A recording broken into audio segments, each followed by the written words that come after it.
Está no ar!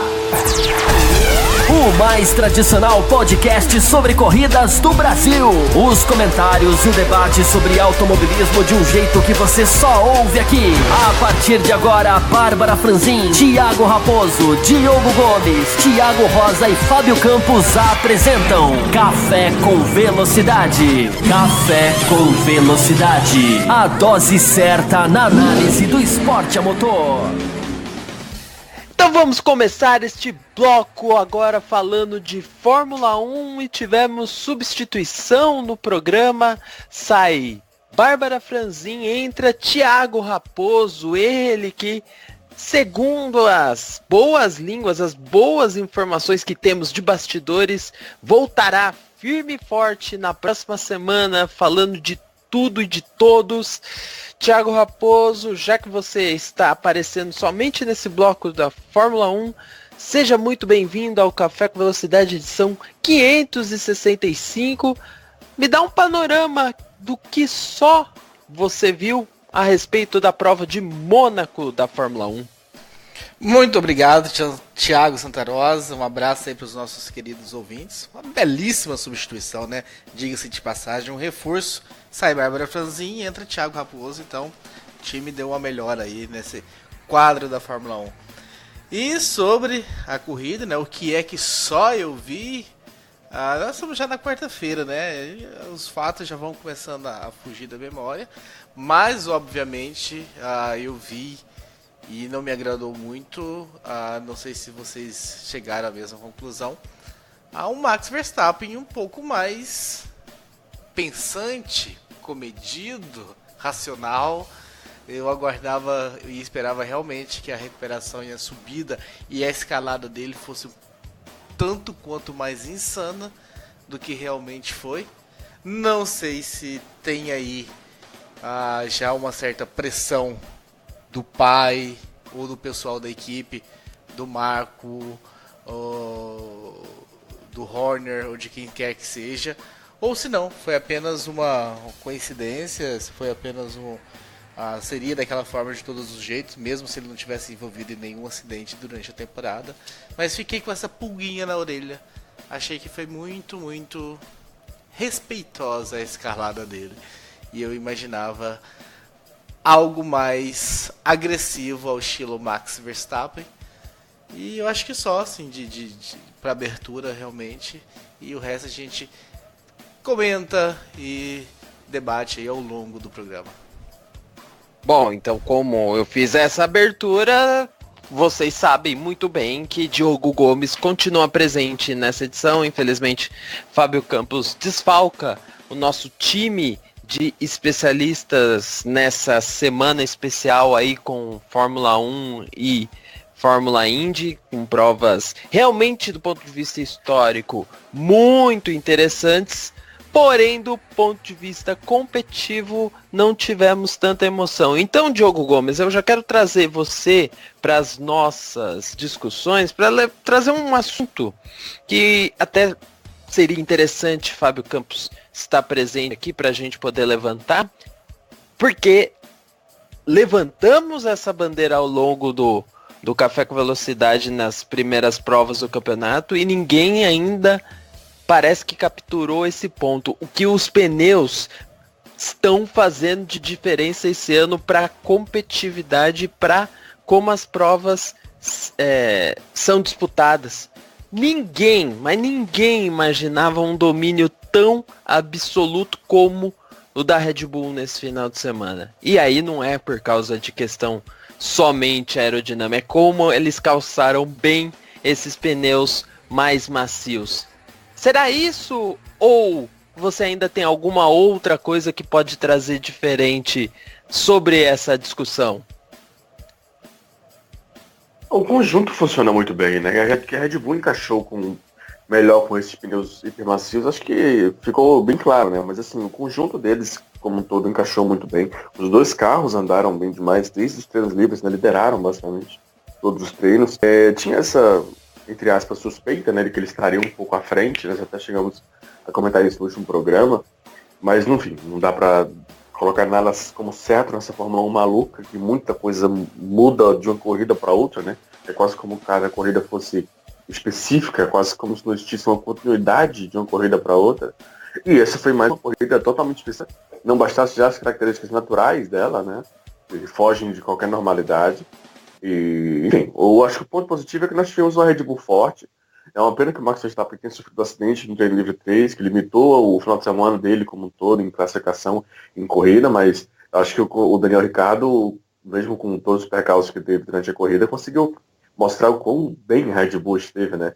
E aí cresce uma expectativa para, por exemplo, Singapura. Claro que não é uma comparação, porque Mônaco é totalmente sui generis, mas é uma pista de rua em que você tem algumas características mais bem diferentes de uma pista mais comum, vamos colocar dessa maneira. Então, vamos ver como a Red Bull consegue se encaixar numa Hungria da vida, num Singapura. Vamos ver, mas para esse final de semana chamou a atenção e de forma muito positiva de como a Red Bull conseguiu encaixar com esse conjunto pneu e características da pista, né, e realmente sobrar. A Red Bull sobrou o final de semana inteiro. Raposo, então vamos com você agora para trazer o que você achou de tudo isso, porque no primeiro momento seria fácil de assimilar a Red Bull teve um melhor desempenho porque ela tem um pacote aerodinâmico muito bom, não precisa de motor, mas a questão dos pneus, por exemplo, quanto que a Mercedes sofreu em Mônaco, completamente diferente do cenário da Espanha, chama muito atenção. Com relação à Red Bull, né, antes de falar um pouquinho da Mercedes, realmente a gente tinha cantado essa bola aqui, né, no programa. Vocês tinham cantado isso, eu não estava aqui presente, mas eu ouvi, porque eu ouço ouvintes. Quando eu não participo do programa, eu ouço o programa depois, diferente de muitos membros. Alguns membros não ouvem o caso do Diogo Gomes, é verdade. E eu lembro que vocês perguntaram isso, o Fábio Campos chegou a colocar um pouquinho em dúvida, falando que várias vezes durante a temporada a Red Bull havia começado muito bem a sexta-feira e que no longo do final de semana acabava decepcionando e que isso deixava ele aí com uma pulguinha atrás da orelha. E só que dessa vez não se repetiu, né? O Ricardo conseguiu lá permanecer lá na frente com uma certa tranquilidade. Em determinados momentos o Vettel até chegava e parecia que teria condições. Mas aí eu acho que entra um fator pista também, né? Eu acho que esse domínio absoluto que a gente está falando da Red Bull foi muito ajudado pelo fator não há como ultrapassar se os dois carros que estão brigando possuem aí um desempenho muito, muito parecido e estão em condições parecidas de pneu também e tal. A não ser que você realmente tenha um gap de pneu muito gigantesco, um cara acabou de passar, pega um cara com 30 voltas de pneus pela frente, coisas assim. Então eu acho que esse domínio absoluto que a gente está vendo da Red Bull aconteceu, mas um pouquinho mascarado com o fator pista também. Porque talvez, eu tenho dúvida, né, se fosse um Baku, uma pista de rua, mais um Baku, que existe um ponto de ultrapassagem, se o Vettel de repente não teria conseguido e tal. Mas aí já é conjecturações que a gente nunca teremos aí a resposta. Já a Mercedes foi o que o Hamilton sempre falou, né, nas entrevistas aí no final de semana. Uma pista, a característica de Mônaco, nós temos uma, duas ou três pistas parecidas apenas no final, no final não, né, na temporada inteira. Então a gente não constrói o carro pensando nesse tipo de pista, nessas características. E quando a gente chega nesse tipo de pista, o que a gente tenta fazer é minimizar o prejuízo. E nosso foco está em pistas mais de alta, que é a realidade de 90%, 80% das pistas da temporada, e é aí que a gente luta para ir bem, e é aí que a gente vai bem. Então, provavelmente a gente verá essa Mercedes andando forte novamente no Canadá, onde o Hamilton tem um retrospecto muito bom, né? Quase parecido com o que a gente... Quase, não exagero, mas quase parecido com o que nós falamos aí recentemente aqui nesse programa do Marx nos Estados Unidos. O Hamilton não tem essa sequência de vitórias, não é unânime como o Marx nos Estados Unidos, mas o Canadá é um lugar onde ele veste muito bem aquela pista. Então, eu acho que a gente verá a Mercedes novamente forte, e o Hamilton deu a explicação que todo mundo sabia, né? Não valia para a Mercedes construir um carro pensando em pistas fechadas e apertadas e travadas como o Mônaco. E eles minimizaram o prejuízo e correram para isso e conseguiram fazer muito bem. O caso da Red Bull é mais questão de ideologia de trabalho mesmo, né? A ideologia deles encaixa com essas pistas, né? Não é nem questão de eles fazerem o carro para esse tipo de pista, mas é bem o que você falou mesmo. Mas só lembrando que, pelo menos na minha pesquisa rápida aqui, os hipermacios eles continuam, né? Porque para o Canadá, pelo menos a notícia dela pela Pirelli lá em março, início de março, é que eles estariam no Canadá. Então, Não só estão, como inclusive as escolhas foram divulgadas das equipes. Mercedes vem com 5 jogos de pneus hipermacios, enquanto a Ferrari vem com 8. Já, só para ter ideia. vai dar uma diferença legal aí. Não sabia dessa informação, não. Isso 3 jogos assim é muita coisa de uma equipe para outra, que estão brigando tão igualmente lá no topo. Mas enfim, claro que é um circuito totalmente diferente, mas eu fui pesquisar isso exatamente para verificar se a gente pode ter uma prova, entre aspas, real desses pneus, né? Porque, bom, o Mônaco não precisa repetir toda a história de quão diferente de tudo o Mônaco é, né? Então, vai para o Canadá, que também é um circuito bem diferente do resto da temporada, né? Bem old school, mas já é um circuito de verdade, vamos colocar dessa maneira. Tem a questão das retas, que vai fazer muita diferença, até em desgaste também, né? Então, poxa, pode ser um desafio legal para a gente ver no Canadá se a Red Bull realmente tem todo esse entendimento, toda essa qualidade acima das outras que ela mostrou ter com relação a esse pneu hipermacio agora em Mônaco. Já é um ponto a ser observado para o Canadá. Não, isso sem sombra de dúvida. Eu acho que a questão aqui, e por isso que eu estou dando ênfase nesse nosso pontapé do programa na parte de Fórmula 1 sobre os pneus, porque primeiro que a gente viu de fato que é um pneu hipermacio. Mesmo que seja numa pista com características próprias, ele foi um pneu rápido no seu início de duração, mas que se desgastava muito rápido. Tanto é que pneus ultramacios, sempre lembrando que essa escala foi reduzida em 2 níveis de maciez em relação ao ano passado, o ultramacio desse ano, que já é mais macio do que o do ano anterior, conseguiu, em alguns casos, fazer a prova toda, claro, com desempenho e tempos de volta altíssimos. E o hipermacio, o pessoal conseguiu no máximo 25 voltas, o que em Mônaco é um tempo de vida curtíssimo. Então, esse lance que talvez está fazendo a Fórmula 1 mudar tanto de um circuito para o outro. Claro que aí entra a questão diferença de motores, que a gente já entrou nesse detalhe, mas o como calça cada um dos pneus, inclusive entendimento de cada um dos pneus para cada pista é que está fazendo diferença. Raposo vai lembrar muito bem, ele é um cara que acompanha live time, acompanha a cronometragem durante a prova. Eu tenho absoluta certeza que se ele acompanhou nessa prova, ele pôde perceber que graças ao problema do Ricardo, que ficou com um ritmo mais lento e segurou o pelotão, tivemos pouquíssimas ultrapassagens em cima de retardatários e até um determinado momento, no final da prova, o grupo dos 10 primeiros colocados se aproximou. Uma coisa que não seria real em nenhuma outra pista do campeonato. Acho que esse é o ponto talvez principal dessa questão nesse momento. Não sei se aliás, não sei se você reparou nisso, Raposo, mas pode falar se reparou, se teve alguma coisa que te chamou a atenção sobre o ritmo de corrida desses carros com os pneus. Não, eu não reparei. Eu confesso que depois que começou essa palhaçada de cobrarem o lifetime e que se perdeu um monte de funções, eu não ando mais acessando o lifetime. Eu prefiro então ficar só com o que a TV mostra ali do cantinho e tal, porque lifetime, o gratuito já não mostra praticamente mais nada, né? A não ser as posições e tal. As parciais não são mostradas, e então eu já não ando tendo esse hábito de acompanhar. Mas foi nítido, né? Isso que você tá falando aí, esse comentário. A gente acabou, mesmo sem estar com o lifetime real aberto, foi possível ver.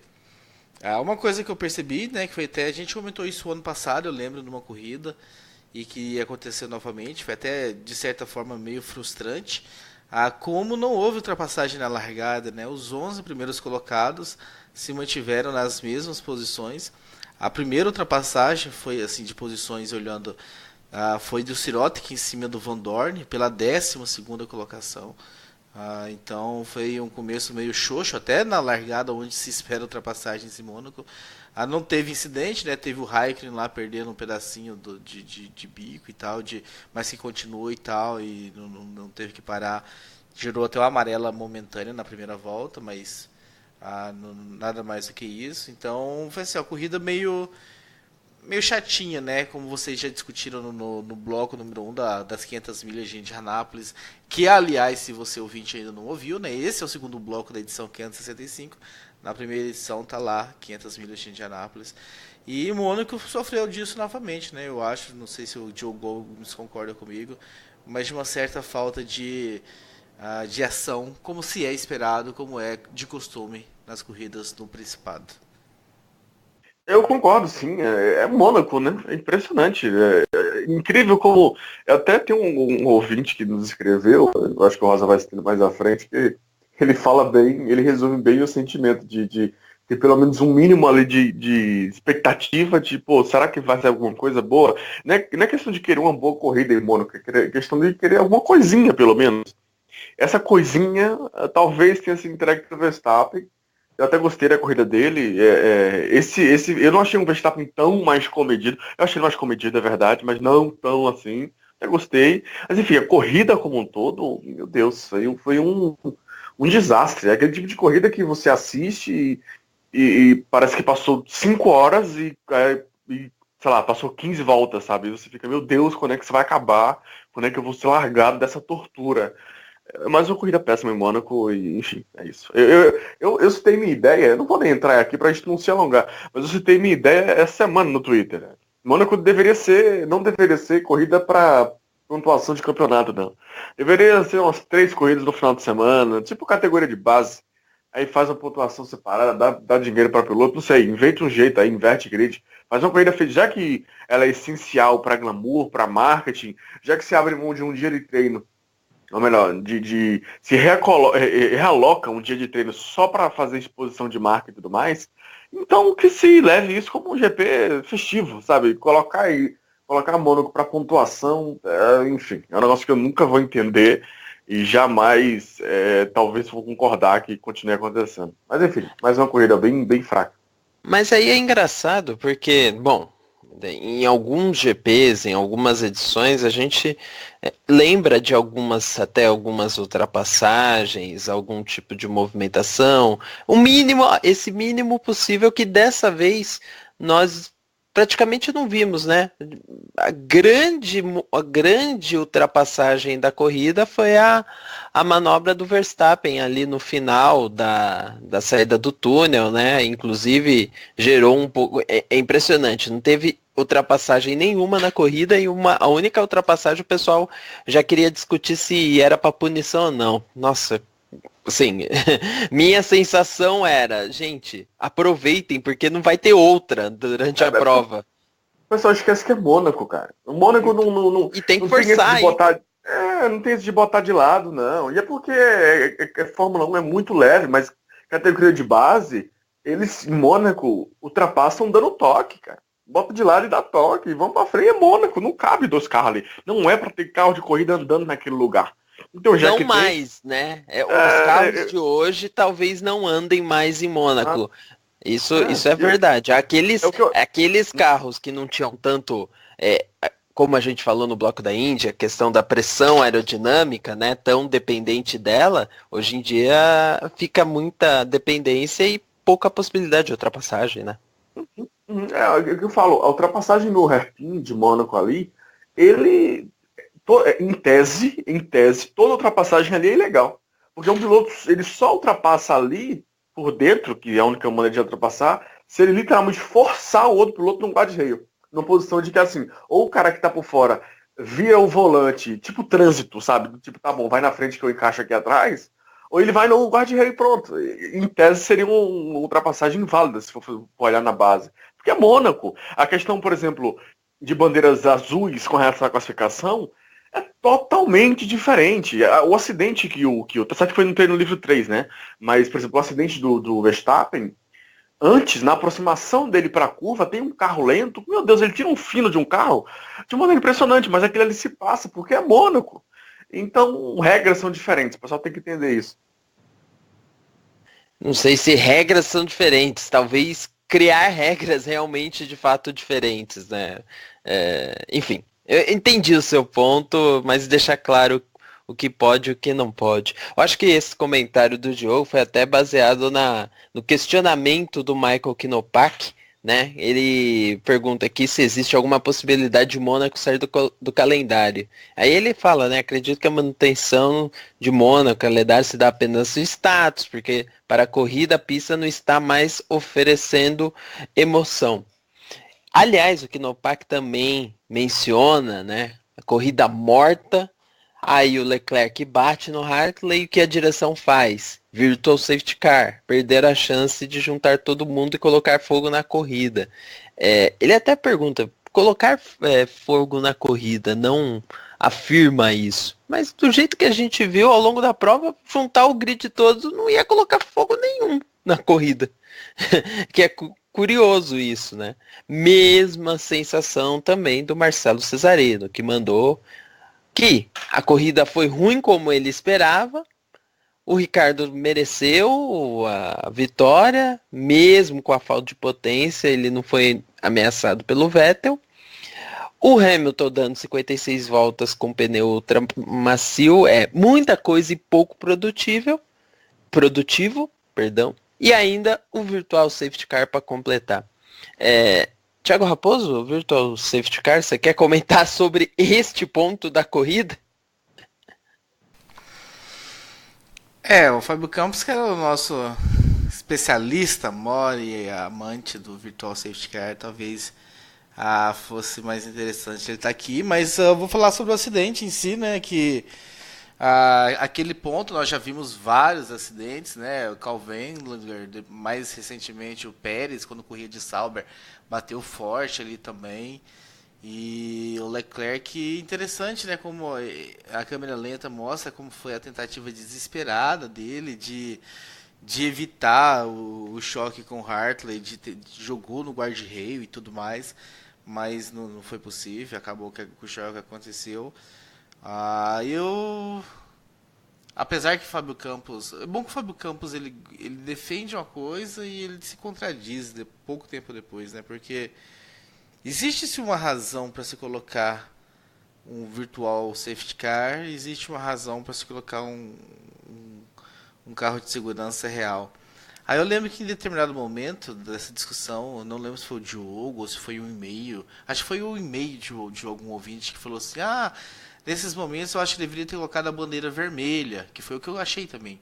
Porra, finalzinho da corrida, talvez uma bandeira vermelha teria, e largada parada, apesar que a primeira largada parada não deu em nada, mas poderia ter sido interessante. Aí veio o Fábio Campos e falou assim, não, mas a bandeira vermelha existe uma razão e um motivo de ter. Então ele defende a razão e o motivo de ter da bandeira vermelha, mas ele ignora a razão e o motivo de ter do virtual safety car. Então, mas assim, ignorando então a razão e o motivo dos dois, eu acho que a bandeira vermelha ali naquele finalzinho de corrida poderia ter sido interessante, mas não aconteceu, e até que conseguiram limpar a pista com uma certa velocidade aí, para a prova relargar. Mas eu acho que também não daria muita coisa não por ser Mônaco. Eu acho que olha que o Ricardo com pouca potência do motor, quem sabe, né? Mas o Vettel, algumas voltas atrás, estava colado nele e não conseguiu. Porque o que vai levar a gente a acreditar que... mas de 0 a 100 na reta sem potência é uma coisa, né? Assim, isso no básico da mecânica automotiva, com certeza ele ia ter um tempo de reação maior, né? A aceleração ia ser maior e tudo mais. Não sei se você completou, Raposo. O Diogo pediu a palavra. Vai lá, Diogo.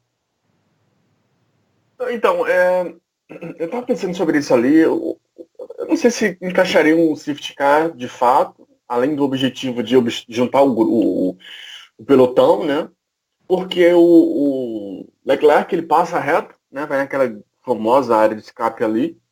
E o Hartley ele continua na pista com a asa traseira balançando e logo vai para os pits, né? Então é basicamente questão de limpar ali a pista no momento, na parte exata onde teve o contato. Então, não sei se encaixaria o safety car de fato, mas mesmo se encaixasse, eu não creio que teria grande mudança na corrida. Talvez essa questão aí que você falou do Ricardo talvez não, esse para mim ia ser o único ponto a observar, porque fora isso, você precisa de uma diferença muito, muito grande para fazer alguma coisa, né? Nós vimos o Verstappen fazer ultrapassagem, por exemplo, em cima do Stroll, em cima do Ericsson, eu ia dizer da Haas, mas na verdade ele ultrapassa as duas Haas na largada.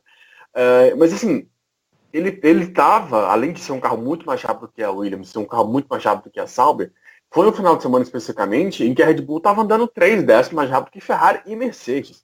Então, assim, a diferença da Red Bull esse fim de semana... Num circuito que tem 3 quilômetros e pouquinho, né? Então assim, a diferença da Red Bull para a Sauber, da Red Bull para o Williams já é grande. Esse final de semana estava absurda, né? E mesmo assim, o Verstappen ele coloca para ultrapassar e ele precisa que o piloto ultrapassado, nesse caso o Ericsson e o Stroll, reconheça que, ok, não dá mais. Então retira o pé e beleza, aceita perder essa posição aqui porque não adianta brigar com esse cara aqui durante a corrida. Então, sabe... É questão de circuito, gente. É aquela questão. É chato falar de Mônaco porque a gente sabe que é assim, mas é um circuito que está num. Se a Fórmula 1 completar. Ou melhor, se não, quando a Fórmula 1 completar 100 anos, Mônaco vai estar 100 anos no calendário.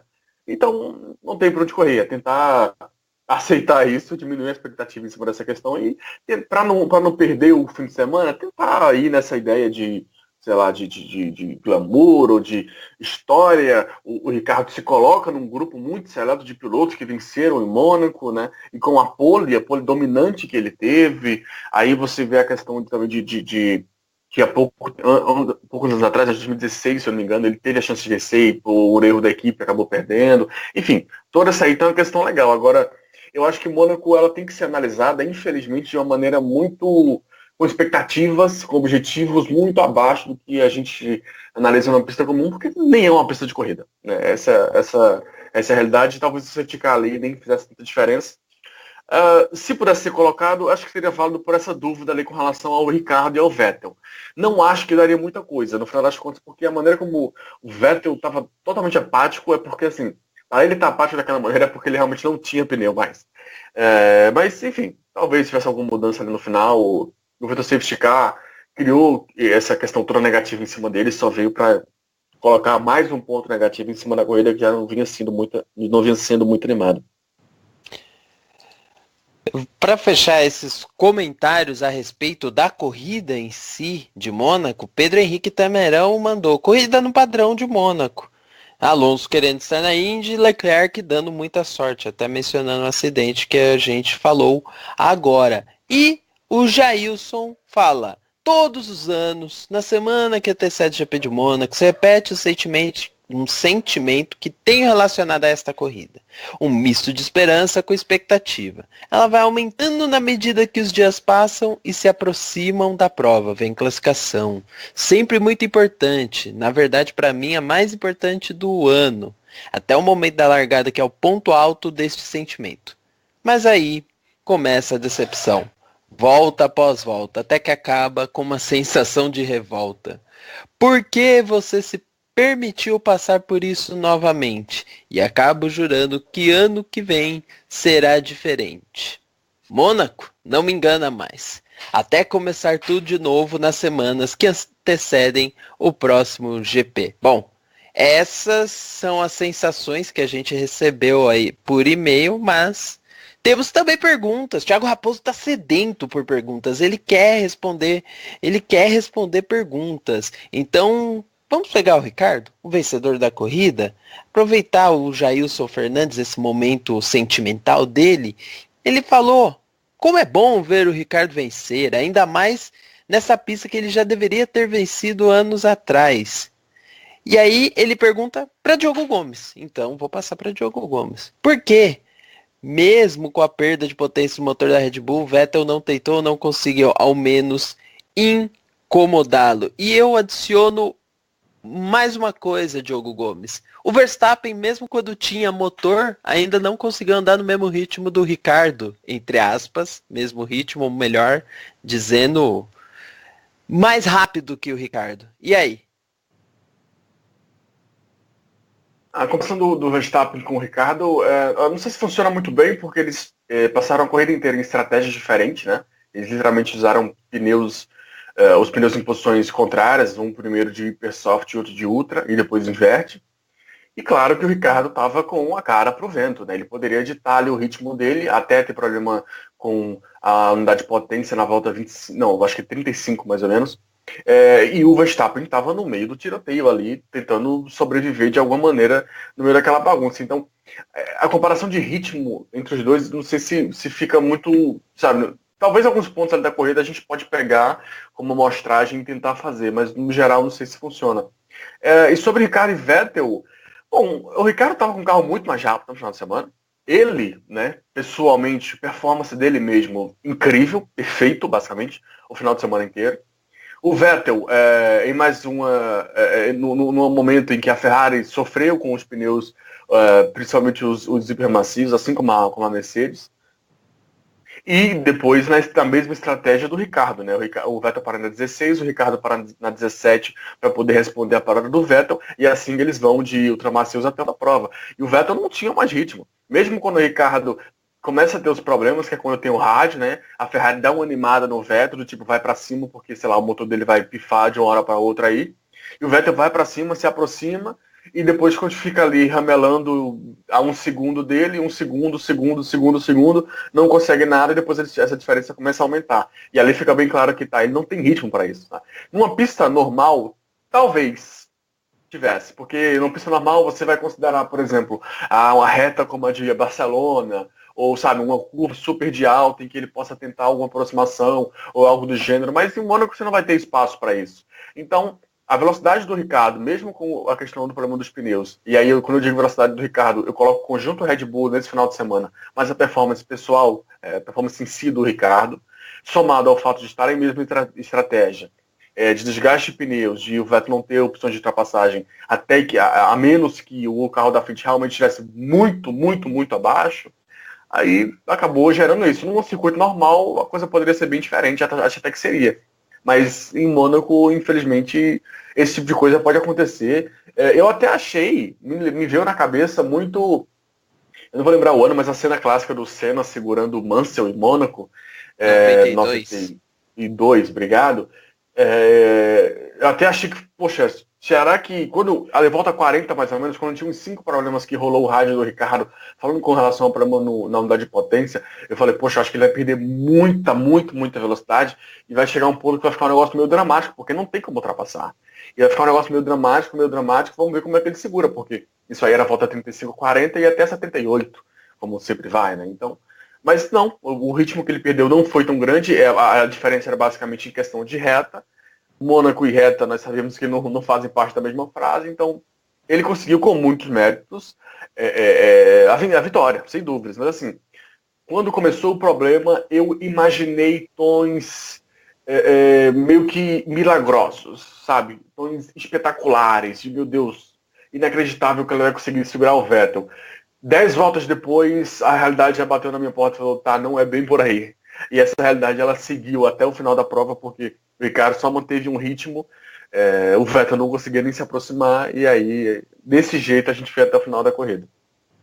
Thiago Raposo, eu pesquei alguns comentários no nosso grupo de WhatsApp, nem era o grupo de apoiadores, nosso grupo aberto de WhatsApp do Café com Velocidade, a respeito do seguinte ponto.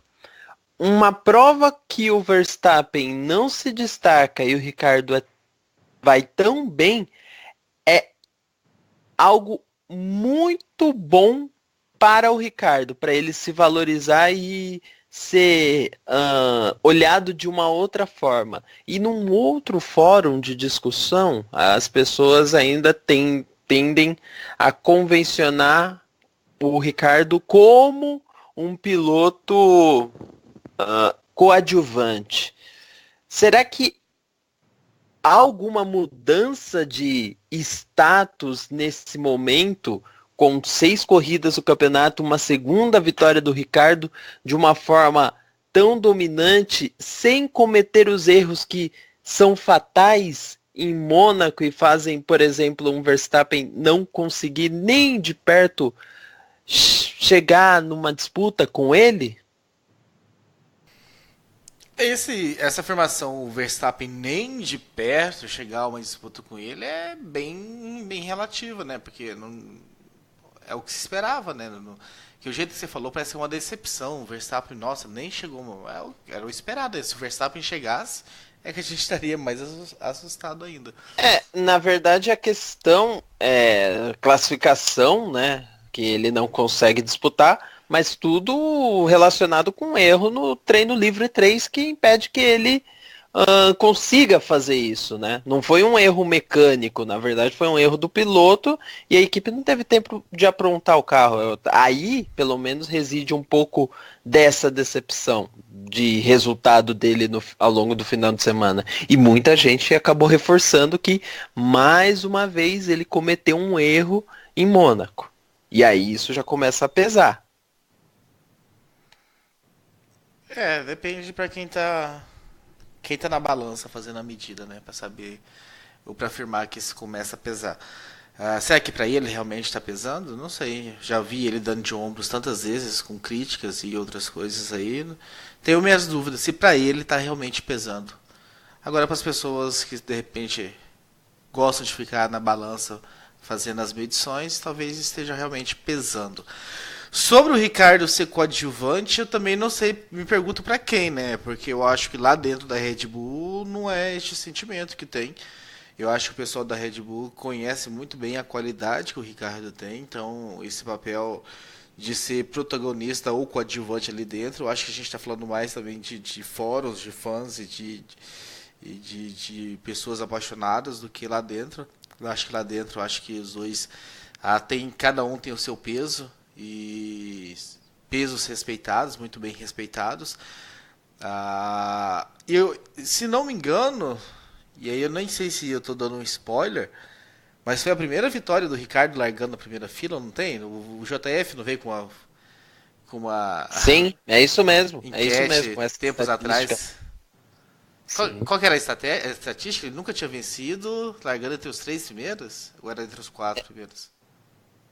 Eu acho que ele nunca tinha vencido largando. Bom, da primeira fila era certeza. Era certeza. Mas enfim, vou tentar recuperar aqui nos nossos roteiros.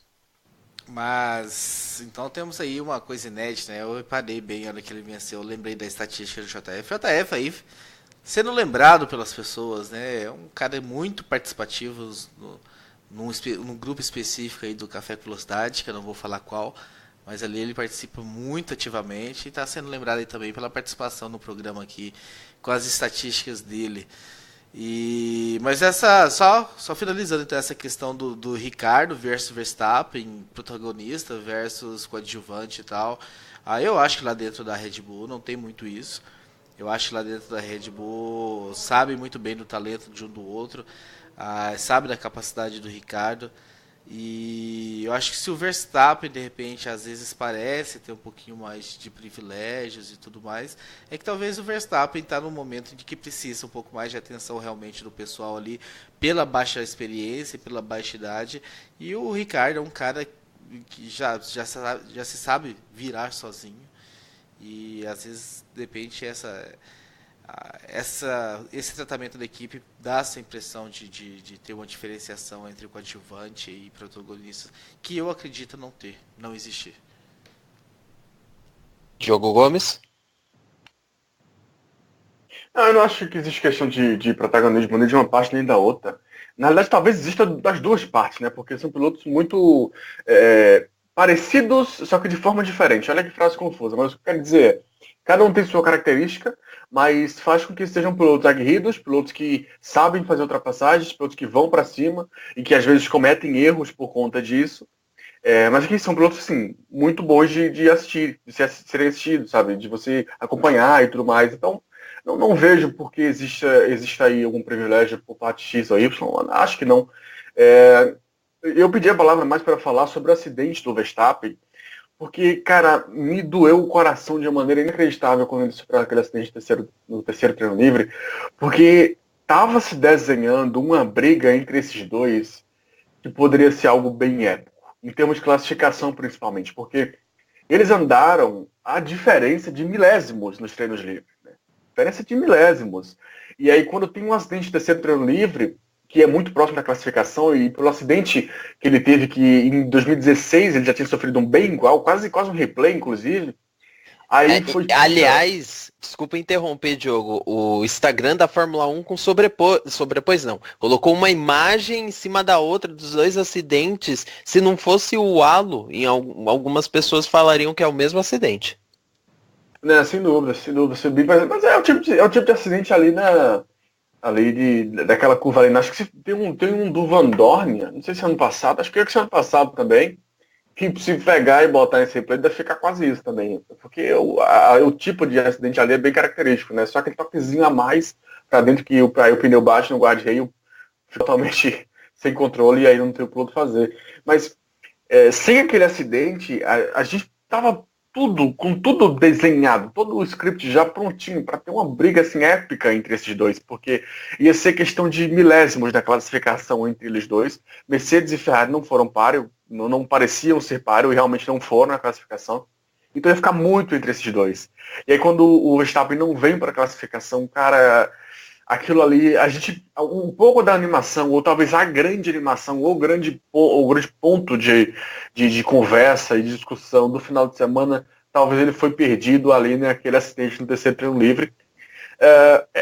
Todo acidente em Mônaco, naquele tipo de velocidade, naquele tipo de curva, por conta de 1 milímetro que foi para cá ou para lá, eu tendo a não massacrar piloto por conta disso. Claro que é complicado, porque a gente está falando de um cara que poderia legitimamente ter vencido essa corrida. Tinha chances legítimas de fazer isso, né? E acabou não indo por conta, nem chegando perto disso por conta do acidente. Mas é o tipo de acidente que, poxa, é difícil massacrar ou xingar um piloto, quem quer que xingue o piloto aí, por conta do acidente desse, porque, sabe, é coisa de milímetros ali. Ao volta um bode da pole do Ricardo, eu tive a impressão que ele ia sofrer um acidente em pelo menos 3 lances diferentes e ele conseguiu seguir, sabe? Um milímetrozinho a mais para cá ou para ali poderia ser um acidente que faria ele perder a pole. Então, são características do circuito e aí, infelizmente, teve o acidente que tirou da gente talvez o grande ponto do final de semana, que seria a briga entre esses dois caras. Se não na corrida, porque eu não sei como funcionaria, mas pelo menos na classificação era quase que certeza de show. Diogo Gomes e Thiago Raposo, podemos não ter tido grandes disputas, mas tivemos pelo menos uma pequena polêmica e que não deve se passar batido aqui porque envolve o líder do campeonato, né? Lewis Hamilton e a equipe Mercedes. Essa pergunta foi o Jailson Fernandes que levantou, né? E achei interessante trazer agora. Hamilton, bem como a Mercedes, fizeram uma corrida burocrática. O britânico ficou quase a prova inteira chorando por causa dos pneus. Seria loucura parar para fazer a troca. Enfim, conseguiram o resultado que estava a seu alcance. Aí ele chama o Fábio Campos, né? Pergunta para o Fábio Campos. Mas como o Fábio Campos não está aqui e eu vou direcionar essa pergunta para alguém, Jailson, tá? Não se preocupa, ela vai ser respondida. Não fique triste porque não vai ser Fábio Campos, tá? Ok? Eu sei que vocês querem ouvir muito o que Campos tem a dizer sobre isso. O que você achou da manobra de ultrapassagem de Hamilton sobre Ocon? Ordem de equipes? É isso agora? Seria Ocon viabilizando sua vaga para 2019? E eu chamo essa questão porque o próprio Ocon acabou sendo questionado, né? Já que foi ele abriu a porta para o Hamilton passar e o Hamilton e o Ocon parou muito tempo depois do Hamilton. Então ele podia ter segurado, o Hamilton ter, quem sabe, ficado para trás nessa disputa aí, principalmente com o Raikkonen, o Bottas. Como que vocês avaliam esse ponto aí, essa pequena questão entre equipes, Force India, Mercedes, Ocon, Hamilton. Diogo Gomes, começa você agora. Eu não acho que foi pequena, não, acho que foi grande. O resultado do Hamilton foi definido ali. Porque o Hamilton para na volta 12, se não me engano, 12, 13, por ali. Enfim, cerca de 5 voltas antes de demais, realmente, a volta 12, se conferir agora. Cara, se o Ocon foi parar na 23. Se o Ocon não deixa o Hamilton passar, porque deixou passar, porque foi ordem de equipe, e quem tem dúvida é no mínimo inocente, o Hamilton teria ficado mais de 10 voltas preso atrás de um carro que estava andando bem mais lento do que ele, enquanto o Ricardo e Vettel estavam voando na frente. Tanto mais rápido do que ele quando ainda estavam de hipermacios, quanto muito mais rápido depois dele quando voltaram de ultramacios depois da parada. Então, assim, e não é só eles, né? Acho que a grande questão é o Raikkonen e o Bottas, que estavam atrás. A Mercedes, o ponto-chave aqui, gente, a Mercedes só parou o Hamilton na volta 12 porque ela sabia que o Ocon ia dar a posição. Só parou o Hamilton na volta 12 porque ela sabia que o Ocon ia dar a posição. Porque ela ia ser burra o suficiente de parar o Hamilton na volta 12 com o Ocon com previsão de ficar mais sei lá quantas voltas na frente na pista, ou sem eles tem nem previsão de quanto mais o Ocon ia ficar na pista. Né? E aí o Hamilton ia ficar preso atrás do Ocon. Então, ou eles planejaram ok, vamos parar e o Ocon vai dar a posição, pré-arranjado de alguma maneira, que eu acho que totalmente, dentro da visão deles, totalmente plausível, apesar de eu achar uma ordem de equipe bem da mais nojenta possível, ou eles tentaram fazer a parada, imaginando que o Hamilton fosse voltar na frente, voltou atrás, e aí arranjaram uma ordem ali em cima da hora. Eu acho que não seja essa segunda opção, porque não é que o Hamilton volta atrás do Ocon, é que eles dividem a saída dos pits. Ele volta um pouco atrás, um pouco tipo 3 segundos atrás, 4 segundos atrás. Então ele teve tempo de se arrumar, se ajeitar para poder abrir o espaço e ir lá e fazer a ultrapassagem. Quando o Hamilton volta atrás do Ocon, eu falei, poxa, vamos ver, erraram. É claro que erraram na estratégia, porque ele vai ficar preso, Deus vai saber quando é que o Ocon vai parar. Pode ser que parasse na volta seguinte, pode ser, mas vai saber quando é que ele vai parar. Ninguém sabe, a Mercedes também não vai saber. E aí, vai ficar preso atrás? E os outros caras vão parar quando? Vão responder? Porque se ele ficar preso atrás do Ocon e os outros caras responderem, ele tá lascado, ele vai perder muito tempo. E aí, do nada, ele simplesmente aparece na frente do Ocon, e tem um replay bem rápido, assim, o Hamilton, ele não passa o Ocon, ele passa o Ocon e coloca a distância de 2 carros na freada da saída do túnel. Então, gente, pelo amor de Deus, enfim, foi bem feio e foi bem, eu não vou dizer desnecessário, porque se eles fizeram é porque acharam necessário, mas, cara, eu realmente não gostei. E aí, ainda mais quando você tem a ligação que você coloca aqui, a Force India tem sérias ligações com a Mercedes, até em fornecimento de partes do carro, enfim, de acordo entre eles. Tem a questão do Ocon ser um piloto Mercedes que está sendo preparado para subir para a equipe de fábrica. Enfim, eu não gostei um pouco de como isso aconteceu. Eu acho que interferiu diretamente no resultado da corrida, não para a vitória, mas para um pódio, porque se a estratégia do Hamilton realmente foi errada e a questão da ordem foi arranjada de última hora, então pode ter tirado uma chance de pódio do Bottas ou do Raikkonen. E se as equipes começaram a corrida já com essa ordem pré-arranjada, aí é o cúmulo. Thiago Raposo, você que adora esse assunto, ordens de equipe, aproveita e agora fale de ordens de equipe entre equipes diferentes. Cara, Tá? eu sou inocente, então, porque eu não tenho tanta certeza assim como o Diogo Gomes tem, não, de que foi realmente. Até porque o Hamilton abre muito depois da ultrapassagem, né? O que dá, na minha visão, a noção de que existia realmente uma diferença gigante de velocidade, o que justificaria, inclusive, a ultrapassagem. Mas não sei, sabe, se a Force India faria esse acordo. Como é que a Mercedes também preveria que já com 12 voltas, tá? Já que todo mundo durou até 16, 17, 18 voltas, mas que com o Hamilton com 12 voltas já estaria lascado. Então, não sei se eu estou sendo muito inocente, como disse o Diogo Gomes aí, ou se as coisas realmente aconteceram, mas eu não tenho toda essa certeza não de que houve essa ordem. Se a ordem tivesse acontecido durante a corrida, provavelmente eu acredito que esse áudio teria sido vazado. Então, para realmente ter acontecido isso, de duas, né? Ou isso foi pré-arranjado antes da corrida, mas aí eu acho que, sabe, eu ia chegar num nível de teoria da conspiração gigantesca, imaginar que os caras da Mercedes se reuniram com os caras da Force India falando, olha, pode ser que aconteça isso, então a gente... ou a segunda opção, já que o áudio não vazou durante a corrida, seria o Ocon por si só tomar a decisão, visto que era o Hamilton que estava vindo ali, e imaginando todas as pretensões futuras dele. Mas se o Ocon fez isso, para mim, sabe, acabou como piloto, porque tá ali com a Force India fazendo a corrida dele e parar no momento ali da disputa, pensar no 2018 ou no 2018, ou no 2019 ou no 2020. Então, eu acho que eu sou inocente. Thiago Raposo, Diogo Gomes, antes de continuar esse debate, só mencionando, a Force India falou que não houve nada. O Kimi Raikkonen que estranhou, porque ele que levantou a bandeira, falou, o Hamilton teve caminho livre depois do pit stop, quando o Ocon deixou ele passar. E o Ocon questionado, ele simplesmente se omitiu. Não falou nem que sim, nem que não. Ele mandou um talvez. Pois é, que é assim, é estranho. O problema como ele fala assim, bom, eu sou um piloto da Mercedes, você deveria perguntar ao chefe Toto Wolff. Aí depois fala, você recebeu ordem? Aí ele fala, talvez. Enfim, eu achei muito, muito, muito, muito estranho. Tomara que eu esteja inventando coisas na minha cabeça e que não seja isso. Mas eu realmente tenho muitos indícios na minha mão de que não foi. E isso foi bem... Não é que o Ocon vai morrer pra mim por conta disso. Não, realmente não. Mas eu acho que, cara... A ordem de equipe entre equipes é um negócio...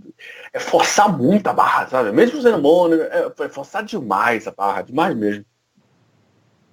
Bom, vamos lá, vamos ver o que vai acontecer, hein? Por exemplo, agora no Canadá, né, que é uma pista completamente diferente, se tiver uma oportunidade dessa de fechar, será que vai ter disputa? Alguma coisa? Não sei. Até pode se questionar e falar, não, o Canadá tem as pessoas, os pilotos têm possibilidade de passar, tudo, então essa polêmica pode ser deixada de lado. Mas vamos ver o que vai acontecer, porque de fato, eu estou um pouco um pouco incomodado, como está incomodado Diogo Gomes nessa questão, por conta de ser algo envolvendo duas equipes diferentes. E esse tipo de ingerência é pior em qualquer sentido do que um jogo de equipe tradicional, que a gente já discute aqui. Alguns têm posição contra, outros têm posição a favor, mas entre equipes é ainda um nível mais abaixo. Mas, claro, o ceticismo do Thiago Raposo também vale por causa dos posicionamentos diferentes que tiveram equipe e piloto. Enfim, Não, vamos... sim. A posição do Raposo, a oposição do Raposo, ela é perfeita. É exatamente isso. A gente não tem uma confirmação. Como é que a gente pode falar tão certamente com relação a isso? É isso mesmo, eu entendo a visão dele, porque eu também fiquei na dúvida. Eu pesquisando aqui durante a gravação, tem uma declaração do Toto Wolff, e eu li e depois vi o vídeo, em que ele fala que, de fato, sim. E não justifica. Ele fala, sim, porque é como era. Because that's the way it is. É a expressão que ele fala, quando perguntado sobre se teve a ordem pro Ocon deixar o Hamilton passar. Enfim, eu não fala que sim, que não também, né? Eu só consigo juntar mais pontos que assim, você pediu para fulano deixar o outro passar? Essa é a maneira que as coisas funcionam. Ele mandou um assim, sabe? Aí eu pergunto pro outro e fala, não, talvez. Enfim, eu acho que aconteceu. Repito, né, que eu não tô aqui pisando na cabeça do Ocon, não é isso. Mas que aconteceu, para mim aconteceu. Bom, para começar a fechar esse programa, 2 assuntos. Primeiro, sempre os nossos ouvintes falam a respeito da prova da Williams. Desde o ano passado tem sido assim, esse ano tem sido assim também, porque a Williams é muito, mas muito... como que eu posso usar? Qual o termo que eu posso usar? lamentável em todos os sentidos, inclusive com até um Sirotkin da vida que em um determinado momento de brilhareco em classificação, o pessoal começa a chamar a atenção, nossa, o Sirotkin conseguiu isso, não sei o que. Aí depois na prova, junto com o Stroll, foram terríveis. E aí o Jailson também faz a pergunta, o que foi a Williams nessa corrida? Começaram fazendo lambança, atrasando a liberação do carro do piloto russo para a volta de apresentação. Depois continuou com um show de horrores de seus pilotos e da sua equipe, que mais pararam nos boxes do que na pista. Tem solução? Tem solução para vocês? Assim, Thiago Raposo, tem solução a Williams? Claro que tem solução. Solução passa por dinheiro e uma equipe. E quando eu digo equipe, eu não estou falando pilotos. A equipe que eu estou falando é a equipe de desenvolvimento, a equipe de criação, a equipe que desenvolve e cria um carro.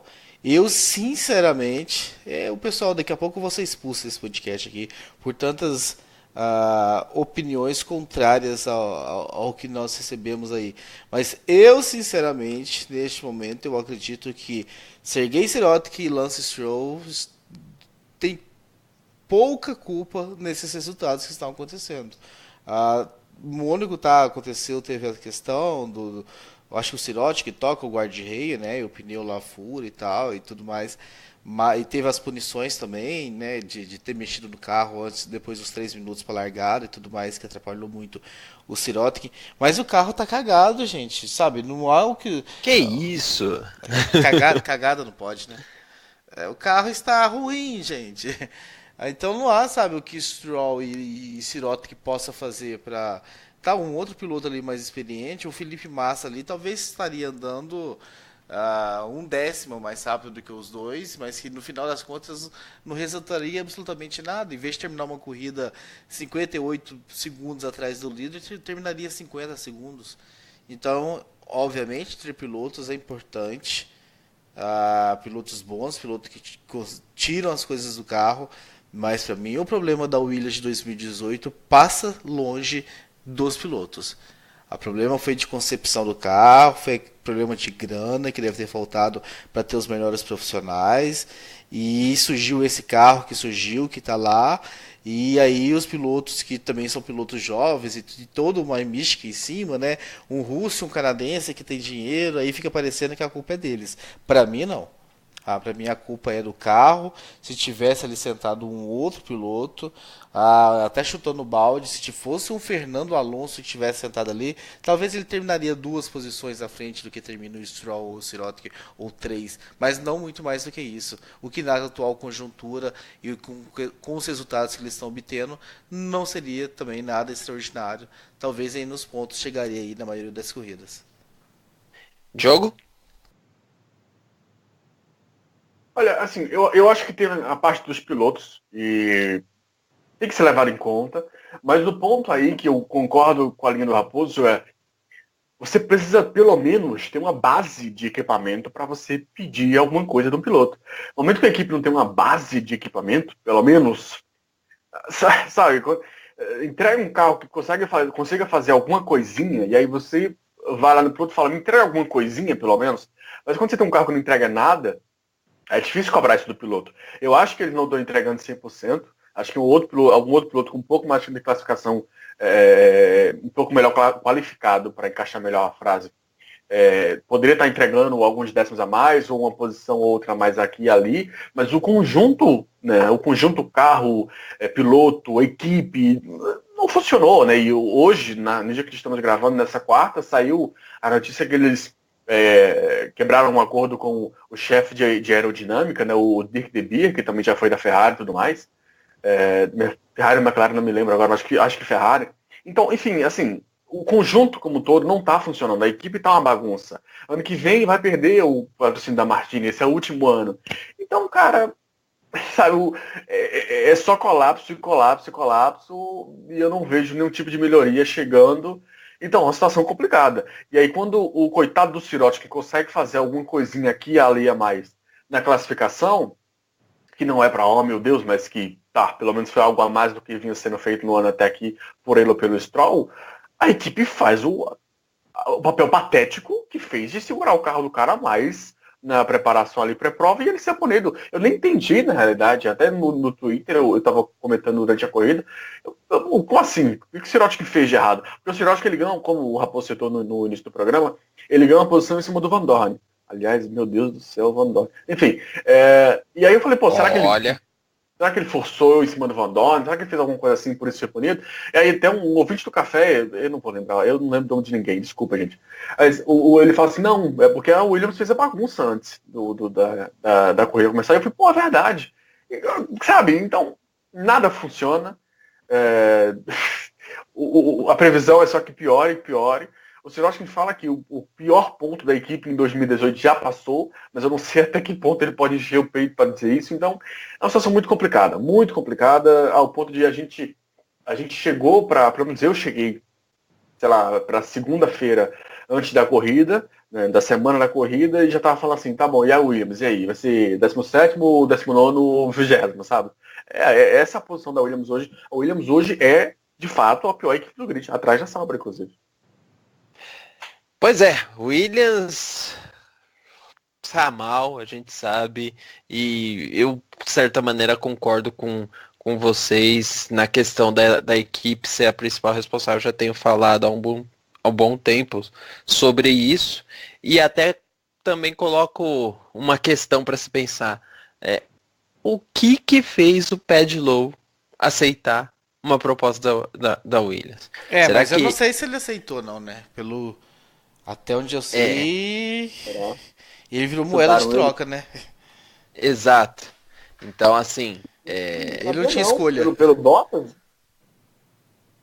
Porque tiveram um acordo com o piloto, né? Que tiveram um acordo, tem os motores, tem enfim, uma série de coisas que a Williams tem para pelo menos manter a operação. Mas cara... Isso eu sabia. Mas que o Paddy Lowe estava no meio... Mas o cara... Mas o cara, sendo um dos nomes importantes da principal equipe e sair e ser esse nome que vai dar um pouco de credibilidade para a equipe Williams nesse momento e não tá conseguindo absolutamente nada, na verdade é aquele momento na carreira de um profissional que ele deve estar pensando, pô, onde é que eu fui amarrar o meu burro, né? Caramba. Porque não pagaram tá, caro no Bottas, viu?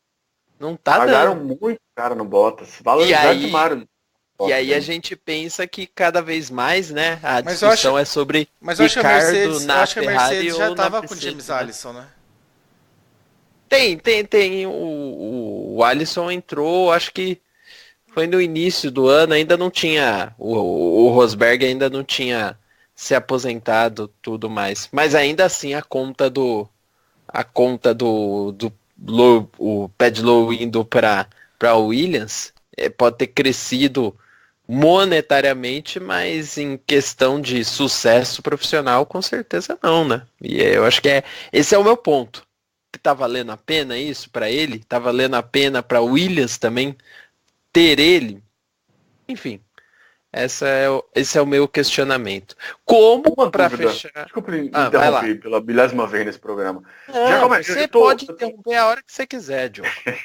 Mentira. Eu tô afastado da Twitter, essas coisas esses dias. Você comentou sua corrida, mas já começaram a gritar Kubica ou ainda não? Nossa, mas eles estão gritando Kubica desde o início da temporada. Tem gente que simplesmente não pôs na balança que o cara não tem condição física, né? Mas, enfim. Não assistiram um treino livre 1 na Espanha, né? Em Barcelona, porque ele entrou no carro, rodou, fechou em último, saiu do carro dizendo assim, meu Deus do céu. Sabe? Aqui eu acho que foi para quem acha que é só culpa dos pilotos, acho que foi um reflexo bom do Kubica entrando no treino livre de Barcelona, rodando, depois fechando a sessão em último e saindo do carro e falando, meu Deus, é deprimente o quão atrás a gente tá. Não, e é tudo errado, né? Inclusive até, aí vocês me ajudem, ele foi levado para Williams pelo Rosberg e já saiu essa parceria dele com o Rosberg, já acabou, né? Então, tipo, acho que um dos dois lados já viu que barca que eles se meteram, né? Não sei quem que saiu, provavelmente foi o Kubica que falou, Rosberg, você me ajudou com isso, né? Então, já era, tô fora dessa. E aí agora é cumprir o que tem de contrato. Mas enfim, falar em contratos, falar tudo a respeito do cenário Fórmula 1, Leandro JF não mandou estatística, mandou questionamentos a respeito da transmissão. E aí eu já adianto, eu concordo com ele. Ele mandou o seguinte: a transmissão do GP de Mônaco foi ridícula. Vários tops importantes não foram mostrados, os gráficos travaram em vários momentos, o tempo de parada não foi mostrado nenhuma vez, e uma corrida com poucas ultrapassagens e deixaram de mostrar várias do Max e pouquíssimas outras, mesmo que tenham havido. Stroll furou 2 pneus, poucas pessoas perceberam, o Pérez fez uma parada de mais de 10 segundos e nada apareceu. Do Pérez até apareceu, viu um detalhe da parada, mas não foi mostrado com vários ângulos como eles fazem. Enfim, ele criticou a transmissão e fez a pergunta: foi subordinada a Liberty? Qual o motivo para tanta piora? Thiago Raposo, você que adora as transmissões da nova Fórmula 1. Xiii, eu acho que você pegou a pessoa errada pra falar desses assuntos e tal, até porque eu fico muito preso. Diogo Gomes, que é um cara que tá sempre assistindo transmissões internacionais, que tem um padrão de qualidade, de exigência muito maior do que o meu, que assiste às vezes a corrida, se eu tenho que baixar em 360p e tal, feliz da vida. Então eu acho que é melhor se direcionar a Diogo Gomes sobre qualidade. Não, mas você que vai responder agora. Diogo Gomes vai comentar em cima da sua opinião. Não tem muito o que comentar, não. A corrida, pra mim, eu não vi nenhum problema com questão de transmissão. Inclusive, eu tô até descobrindo algumas coisas que eu deveria, de repente, ter reparado aí pelo comentário do Leandro JF. Diogo Gomes, depois desse muro tradicional de Thiago Raposo, vai lá você. Eu concordo bastante com ele. Tiveram essa questão do stop do Pérez, principalmente, assim, porque eu particularmente percebi porque na transmissão o David Croft fala, mas eu não tinha prestado atenção, sabe? Eu vi o Pérez despencando, então ok, eu não sou burro, eu falei, ok, aconteceu alguma coisa ali que fez ele despencar, porque ele estava junto com o Ocon é sexto, ele é 14º. Peraí, como assim? Então aconteceu alguma coisa. Mas não é mostrado em detalhes. E na realidade, depois, lendo sobre e vendo a fala do Pérez depois da corrida, foi uma espécie de desastre, né? O pit stop, e não foi mostrado. Tá certo que pode ser que a questão de ser uma pista temporária, de ser tão apertada ali e tudo mais, gere dificuldades, eu até aceito isso. Mas eu acho que teve abaixo. E a questão de live timing também. Não foi um desastre, mas eu também não senti na normalidade. Ele cita o JF, né? Ele usa a expressão péssima. Eu não sei se eu classifico como péssima, mas eu diria abaixo do que eles nos acostumaram a ter, que eu venho gostando, bastante, inclusive. Agora, assim, ele fala sobre FOM, Liberty e tudo mais. Eu confesso, JF, que eu não sei essa parte. Eu tinha a impressão inicial que a Liberty, ela meio que tomava conta de tudo isso. Então, é como se a FOM, entre aspas, essa sigla deixasse de existir e agora é tudo um pacotão Liberty. Mas depois eu li algumas coisas que não, a FOM ela continua, é uma empresa dependente da Liberty, porque enfim, a Liberty comprou tudo, né, direito de imagem, enfim, tudo, mas que ela ainda funciona em separado com alguns toques da Liberty, que foram essas mudanças que a gente está vendo. Então, eu confesso para você que eu não tenho conhecimento suficiente para te responder isso assim no detalhe, de se ela está subordinada, se a FOM ainda existe naquele padrão que a gente viu durante todos os anos, se a Liberty assumiu, né, o grupo Liberty como um todo assumiu tudo isso, e agora é só um pacote grande de Liberty. Mas enfim, no geral, eu acho que a gente tem mudanças bem interessantes, muito positivas, venho gostando bastante. É bom que fique bem claro isso, para não parecer que a gente está criticando, que a gente está dizendo que está sendo ruim. Eu, pelo menos, estou adorando. Mas essa corrida eu achei que ficou um pouco abaixo. Eles se perderam em alguns pontos ali. Tomara que seja algo bem pontual e que já nas próximas corridas volte o padrão que eles nesse início de ano nos acostumaram a ter, que eu estou gostando bastante. Até aquela câmera on-board no ralo ali, que eles fazem um desenhozinho e tudo mais, até aquilo ali que tive um certo receio no início, eu estou começando a me acostumar. Olha, eu vou falar, Diogo, a Fórmula One Management é uma das subsidiárias do Fórmula One Group. A Fórmula One Group é a empresa que a Liberty comprou, que faz gerência da Fórmula 1. Então, assim, é como se a FOM fosse, por exemplo, no caso da Stock Car Brasil, a FOM é como se fosse a Vicar, e a Vicar é uma empresa do grupo Time for Fun, né? Que é também de agenciadora não, mas ela organiza shows, eventos pelo Brasil afora. Então, dentro dessa estrutura, ela tem uma outra empresa que é responsável somente por isso. No caso, a Fórmula One Management é a empresa responsável por fazer, por exemplo, essa gestão. Aí até quanto está nas mãos dela a respeito de decisões de questão de equipamento a ser utilizado, tudo durante as transmissões, tem aquela questão, antigamente, cada empresa responsável pela transmissão em um país trazia uma coisa ou outra para uma transmissão específica, aí depois mudou, a Fórmula One Management assumiu tudo, e aí traz essas, por exemplo, uma Globo da vida, ou uma, no Japão, se não me engano, era HNK, tinha algumas particularidades para essas transmissões. Eu não sei o quanto que isso mudou com a compra, tá? Mas basicamente é a mesma coisa. Então, hoje a Liberty manda, hoje a Liberty é responsável por os gráficos que mudaram, tudo, aquela questão, é tudo uma ideia da Liberty e tal. Então, isso assim, tá isso, muito... assim, a minha dúvida era assim, a FOM, ela mantém aquele padrão dela e a Liberty deu os toques, ou a Liberty chegou, sabe, tipo assim, rapaziada, levanta que eu cheguei com o meu grupo, sabe, não... Estão meio tateando ainda. Se é o mesmo grupo que provavelmente está abaixo lá do... agora me fugiu o nome, se não me engano é o Sean Bretches. Acho que é isso. Fugiu o nome, se não me engano o nome dele é esse, né? Que tem o Chase Carey, o Ross Brown, e tem um outro profissional, e é esse outro profissional que está comandando. Sim, é Sean Bretches o nome dele, exatamente esse. Então provavelmente essa equipe, se era da FOM ou não, ainda está gerenciando essa parte de direitos de imagem, enfim, de transmissão, tudo. Isso eu realmente também não sei. Mas eu posso falar uma coisa, aproveitando esse assunto, tá, gente?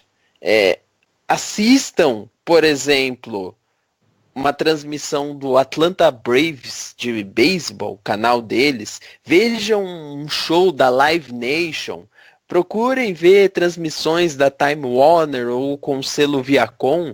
Todas essas empresas são da Liberty Media. Então, tudo isso está relacionado. São todas empresas de mídia ou que tem esporte e mídia no contexto. Então, se tiver problemas ou se tiver coisas relacionadas, está ligado com esse grupo de mídia e como eles operam. Tá bom?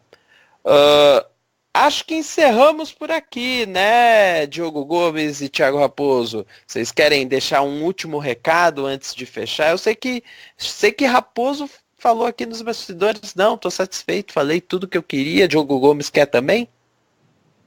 Não, fechamos bem, pode passar a régua. Acho que a gente conseguiu dar uma analisada legal no que deu para pegar de bom aí, enfim, de críticas positivas ou negativas que seja desse GP. Beleza, então, Thiago Raposo, apareça semana que vem para gravar mais um Café com Velocidade. As pessoas estão perguntando de você. Mas me responde uma coisa. Respondo, até duas. Não teve. Não vou ficar em cima do muro. Não teve as estatísticas? Não teve as estatísticas. O JF não é mais o mesmo. Pois é. JF, não se deixe abalar por conta de alguém que esteja te influenciando nesse programa. Não se deixe abalar. Olha só, uma estatística para você. Dos últimos 3 programas, em 2, o Leandro JF não cumpriu sua tarefa de enviar as estatísticas. Vamos ver se ele vai ouvir, se vai comentar a respeito dessa estatística que Diogo Gomes levantou. Bom, eu encerro por aqui a participação no Café com Velocidade. Fico esperando os e-mails no cafécomvelocidade@gmail.com. Fico esperando os áudios também, grupo de apoiadores. Não tivemos áudio essa semana para as próximas edições. Espero mais áudios para colocar para os nossos amigos ouvir, também para os comentaristas aqui do programa. Portanto, é isso. Eu mando aquele abraço para vocês e até mais. Tchau! Termina aqui Café com Velocidade, o mais tradicional podcast sobre corridas do Brasil. Sempre com Bárbara Franzin, Thiago Raposo, Diogo Gomes, Thiago Rosa e Fábio Campos. Café com Velocidade. Café com Velocidade. A dose certa na análise do esporte a motor.